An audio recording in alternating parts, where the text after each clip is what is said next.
students and hello friends. My name is Chandrakant Pandit. Welcome to my YouTube channel CK3 Chemistry Classes. आज हम लोग मोल concepts के बारे में पढ़ने जा रहे हैं। ये बहुत ही इंपॉर्टेंट टॉपिक है और न्यूमेरिकल्स के हिसाब से बहुत ज़्यादा इसका इंपॉर्टेंस है। पूरी फिजिकल केमिस्ट्री में बहुत ज़्यादा इसका यूज होता है। तो चलिए हम लोग स्टार्ट करते हैं मोल कॉन्सेप्ट। अब देखिए मोल होता क्या है। जैसा कि हम सभी जानते हैं कि कोई भी हमारा मैटर होता है बहुत ही छोटे छोटे पार्टिकल से मिलकर के बना होता है। माइक्रोस्कोपिक पार्टिकल्स इनको कहा जाता है। ये पार्टिकल इतने छोटे होते हैं कि दिखाई नहीं देते। जैसे आपने 1 ड्रॉप वाटर लिया तो वाटर के बहुत सारे पार्टिकल्स होंगे इसमें। आपने 1 टीस्पून शुगर लिया तो इसमें शुगर के बहुत सारे पार्टिकल्स होंगे। तो इन पार्टिकल्स को काउंट करने के लिए एक यूनिट डिफाइन की गई। इन माइक्रोस्कोपिक पार्टिकल्स को काउंट करने के लिए एक यूनिट डिफाइन की गई। That unit is mole. Mole का डेफिनेशन दिया गया, 1 mole is defined as number of particles present in 12 gram of carbon 12.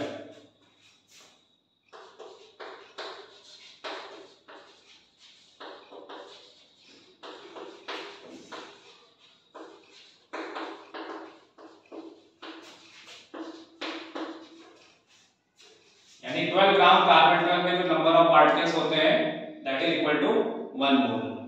ये एवोगैड्रो साइंटिस्ट ने इसको आगे कैलकुलेट किया। तो 12 divided by mass of 1 atom of carbon.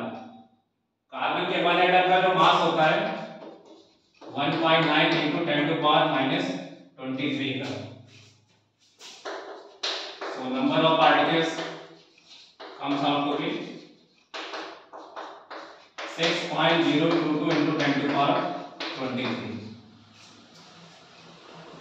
ये जो नंबर आ रहा है इसी को हम लोग बोलते हैं एवोगैड्रो नंबर। एवोगैड्रो साइंटिस्ट ने इसको कैलकुलेट किया था, इसलिए इसको कहा जाता है Avogadro number. 6.022 into 10 to power 23। इसका सिंबल होता है Na। तो सिंपल डेफिनेशन है 1 mole equal to 6.022 into 10 to power 23 particles। 1 mole is equal to 6.022 into 10 to power 23 particles।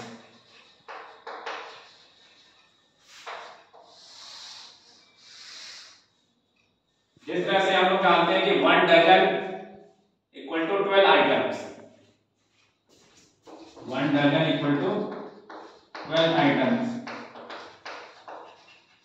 यानी 12 आइटम्स इक्वल टू 1 डजन कहा जाता है। इसी तरह से ये भी एक सिंपल डेफिनेशन है 6.022 into 10 to power 23 particles equal to 1 mole. यहाँ पे जो हम पार्टिकल्स की बात करते हैं तो वो माइक्रोस्कोपिक पार्टिकल होते हैं। तो माइक्रोस्कोपिक पार्टिकल में मेनली आपका एटम हो सकता है, मॉलिक्यूल हो सकता है, आयन हो सकता है, इसके अलावा इलेक्ट्रॉन, प्रोटॉन, न्यूट्रॉन भी हो सकते हैं। तो बहुत सिंपल डेफिनेशन है 1 mole equal to 6.022 into 10 to power 23 particles. अब देखिए इसको किस तरीके से यूज किया जाता है, यही सबसे इंपॉर्टेंट पॉइंट है।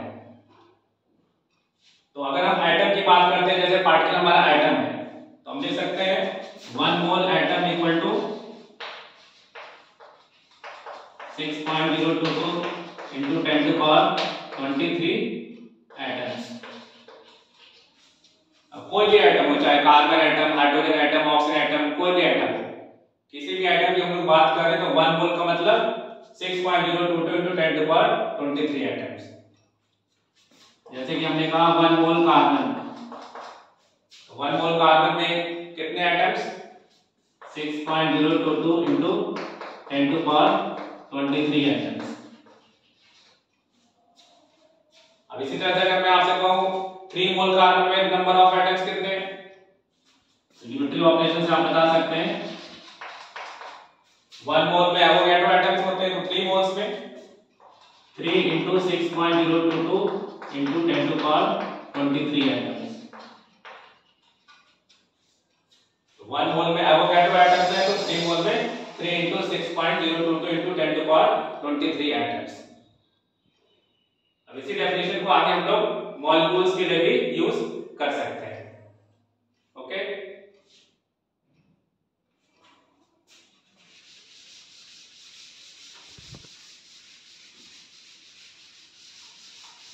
डेफिनेशन को हम लोग मॉलिक्यूल्स के लिए यूज कर रहे हैं। तो कोई भी मॉलिक्यूल हो, 1 मोल मॉलिक्यूल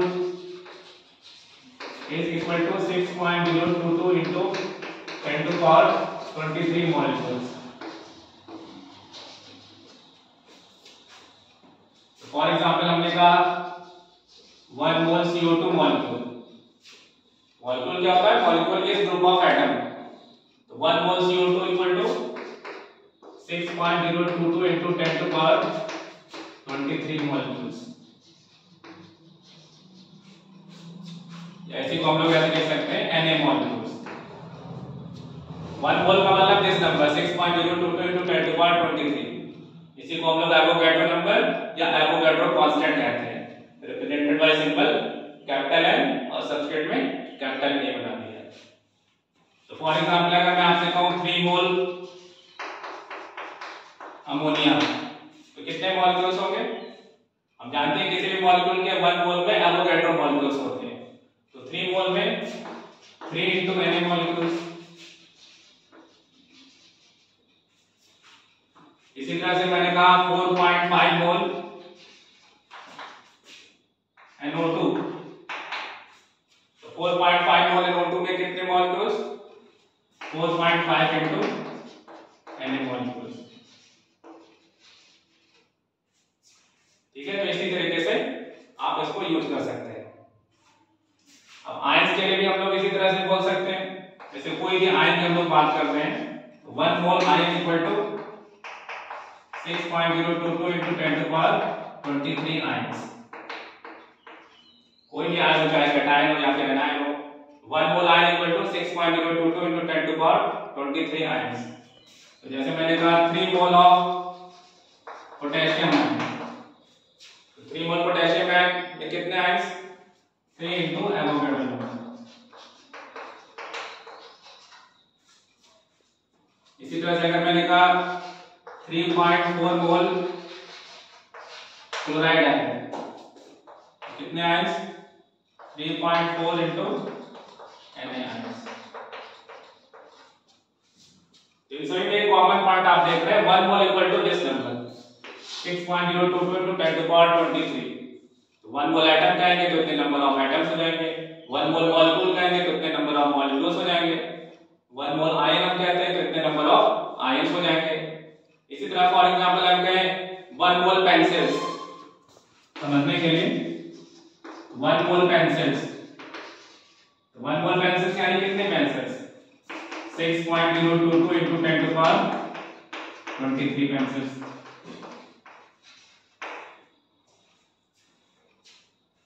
1 मोल इरेजर, 1 मोल शार्पनर, 1 मोल रजिस्टर, तो कितने पार्टिकल्स की हम लोग बात करें? 6.022 into 10 to power 23।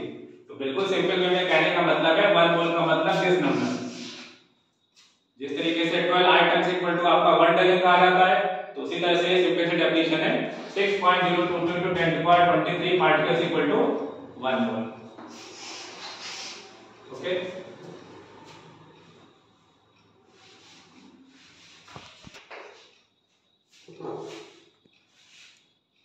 कई बार आपको नंबर ऑफ पार्टिकल्स दे रखा होता है, वहां से मोल्स निकालना होगा। कोई भी आप फॉर्मूला पढ़ते हैं, कोई भी रिलेशन पढ़ते हैं, तो बोथ में आप ध्यान रखेंगे उसको।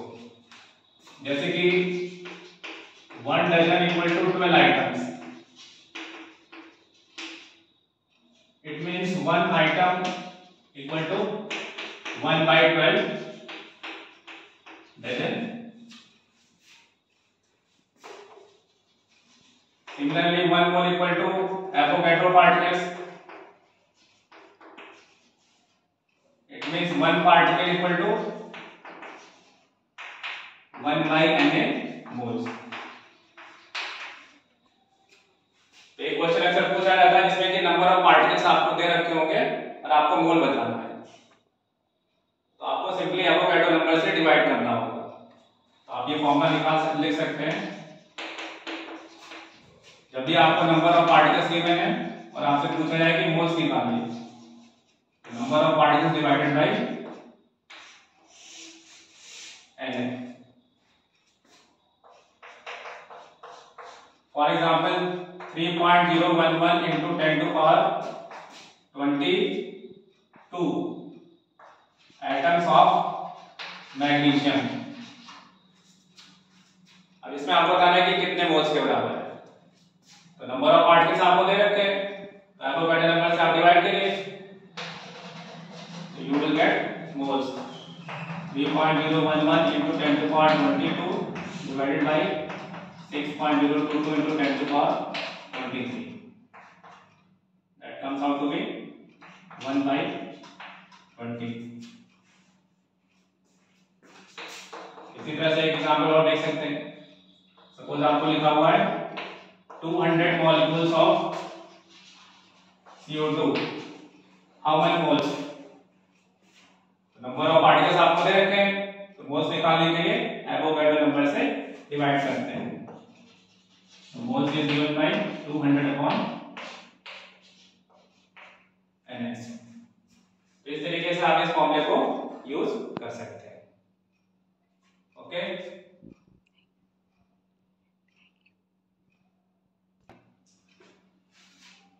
अब हम लोग पढ़ने जा रहे हैं मोलर मास। तो देखिए मोलर मास क्या होता है। मोलर मास का डेफिनेशन होता है mass of one mole substance in gram.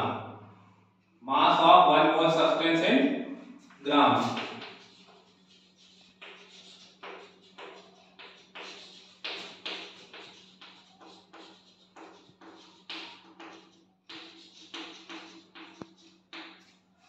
It is numerically equal to atomic mass in case of atom and molecular mass in case of molecule। इसकी जो न्यूमेरिकल वैल्यू होती है वो एटॉमिक मास के बराबर होती है in case of atom.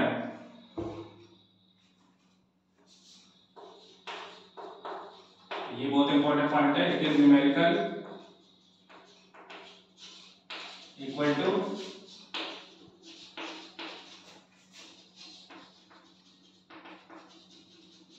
atomic mass in case of atom and molecular mass in case of molecule।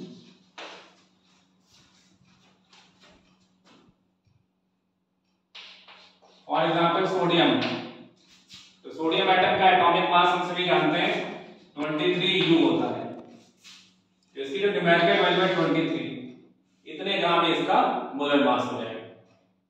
तो मोलर मास के लिए बहुत पॉइंट इंपॉर्टेंट है कि इसकी जो न्यूमेरिकल वैल्यू होती है एटॉमिक मास के बराबर होती है। तो इसमें ये जो न्यूमेरिकल वैल्यू 23 आप देख रहे हैं, इतने ही ग्राम आपको लिखना है। कुछ कॉमन जो एटम है उनके एटॉमिक मास आपको याद होने चाहिए, उनका न्यूमेरिकल क्वेश्चन में बहुत ज्यादा यूज आता है। फॉर एग्जांपल जिनका आपको याद होना चाहिए, carbon, hydrogen, oxygen, nitrogen, magnesium, sodium, calcium, ये मोस्ट कॉमन है। इनका एटॉमिक मास आपको पता होना चाहिए, क्वेश्चन में बहुत ज्यादा इसका यूज आता है। कार्बन का 12, हाइड्रोजन का 1, ऑक्सीजन का 16, नाइट्रोजन 14, मैग्नीशियम 24, सोडियम 23, कैल्शियम 40। इन सब के अलावा अनकॉमन आइटम का अगर आएगा तो वो वैल्यू आपको गिवन होगी एटॉमिक मास की। ठीक है, तो इतना कम से कम आपको पता होना चाहिए। यानी यहाँ पे आपको बताया जा रहा है कि जो ग्राम है और मोल है वो कैसे रिलेटेड होते हैं। यानी सोडियम के लिए हम लोग बात करेंगे 23 ग्राम सोडियम ये आपका 1 मोल होता है। तो 23 ग्राम सोडियम 1 मोल होता है। तो अगर मैं आपसे कहूं 46 ग्राम सोडियम तो कितने मोल होगा? 2 मोल। एक सिंपल सा फॉर्मूला यहाँ पे हम लोग लिख सकते हैं, किसी भी सब्सटेंस का अगर मास आपको दे रखा हो तो मोलर मास से आप डिवाइड करेंगे तो मोल्स आ जाएगा। बहुत इंपॉर्टेंट फॉर्मूला है, moles equal to mass of substance in gram divided by molar mass. इस फॉर्मूले का बहुत ज्यादा यूज होता है। तो मोल्स और मास का ये रिलेशन होता है, mass divided by molar mass equal two moles. अब हम लोग इसी पे कुछ न्यूमेरिकल प्रॉब्लम्स करेंगे।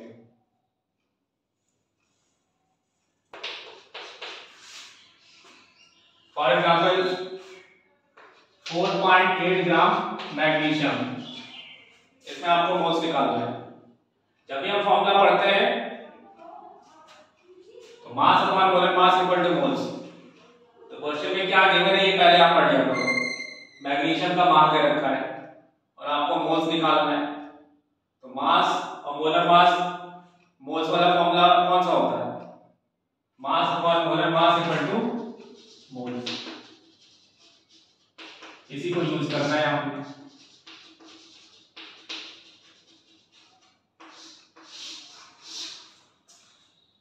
तो मास यहां पे गिवन है, आपको मोल्स निकालना है, तो moles is given by 4.8 gram divided bye magnesium का मोलर मास 24 ग्राम। ये आपका आ गया 0.2। अब इसमें अगर आपसे पूछा जाए नंबर ऑफ एटम्स बताइए, तो बाय डेफिनेशन जानते हैं कि 1 मोल में एवोगैड्रो एटम्स होते हैं, तो 0.2 मोल में 0.2 इनटू Na एटम्स, इस तरह से आप कैलकुलेट कर सकते हैं। एक और एग्जांपल देखते हैं।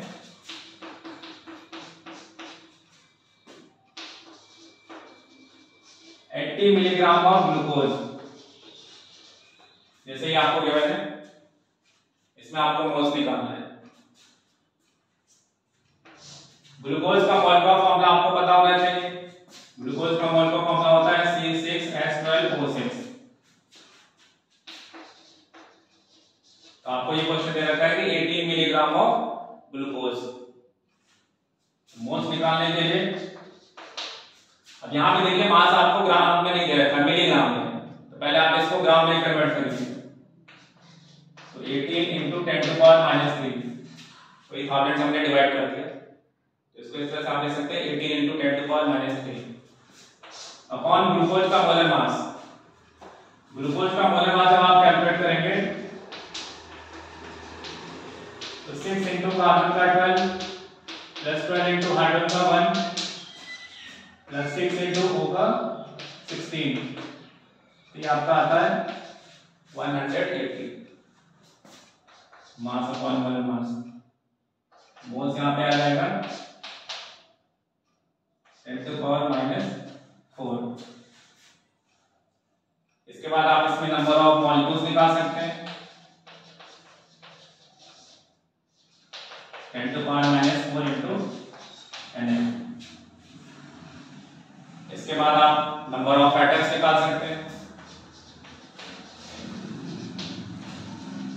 10 टू पावर -4 Na इंटू, अब देखिए ग्लूकोज के 1 मॉलिक्यूल में कितने एटम्स हैं, 6 कार्बन, 12 हाइड्रोजन एंड 6 ऑक्सीजन, यानी 24 एटम्स इंटू 24